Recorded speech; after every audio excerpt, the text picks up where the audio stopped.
Assalamu alaikum warahmatullah. Yan uwa barka da zuwa Usman Fasaha TV.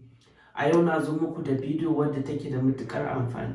Amma kafin in bayyana muku mai bidiyon mu ta yau ta kunsa, ina roƙon idan sabon zuwa ne kai ka danna min subscribe sannan ka latsa ƙararrawar sanarwa sannan kai share din bidiyon nan, kuma ina roƙon da ka like din bidiyon nan domin mutane da dama su ma su kalla su amfana. Don haka ba tare da bata lokaci ba mu shiga cikin bidiyon ku ga abin da bidiyon mu yau ta kunsa. Yanwa bidiyon mu na yau zan muku bidiyo ne akan yadda mutum zai iya sanin karfin intanet din wayarsa.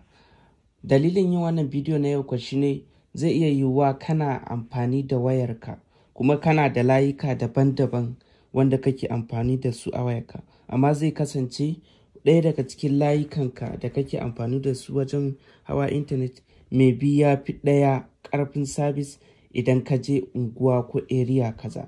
Maybe zai iya yiwa inda kake aiki ko kake kasuwanci layinka kaza ya fi ƙarfin intanet a nan, idan ka da gida kuma layi kaza ya fi ƙarfin intanet a nan. So ba za ka gane hakan ba sai ta wannan hanyar da za mu nuna muku a cikin bidiyo, a cikin wannan bidiyon. So mataki na farko dai gashi sunan application din, sunansa speed test. Zan ajiye muku link din application din a gurin comment na farko da ƙarƙashin bidiyon nan. Amfaninsa idan kai connecting da wifi kamar yadda kuke gani a wannan wayar ne connecting da wifi, ko kuma ka kunna internet data ɗinka, za ka iya shiga cikin wannan application ɗin ka gwada ka gano yaya ƙarfin sa yake, yaya saurin sa yake, da kuma yadda zai iya biya ma bukata wajen yin browsing ko wajen downloading sauke bidiyo ko waka ko wani abu internet ko kallo a YouTube da sauransu. So kafin mu shiga cikin application ɗin, da Allah duk wanda bai danna mana subscribe ba ya danna mana ƙararrawar sanarwa. Sannan kuma ina so in sani idan bidiyon ta burge ku a gurin comment. So mu shiga cikin application din. Ga wanda bai ga link din ba ko kuma bai gano link din wannan application ba, za ka iya shiga Play Store ka rubuta speed test ga yadda ake rubuta shi nan. So kana shigowa kawai ga wani guri nan da ya danna go, kawai sai mu danna gurin.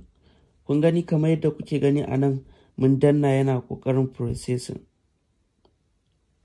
So kun gani yana nuna min ƙarfin intanet ɗin wannan layin da nake amfani da shi yanzu.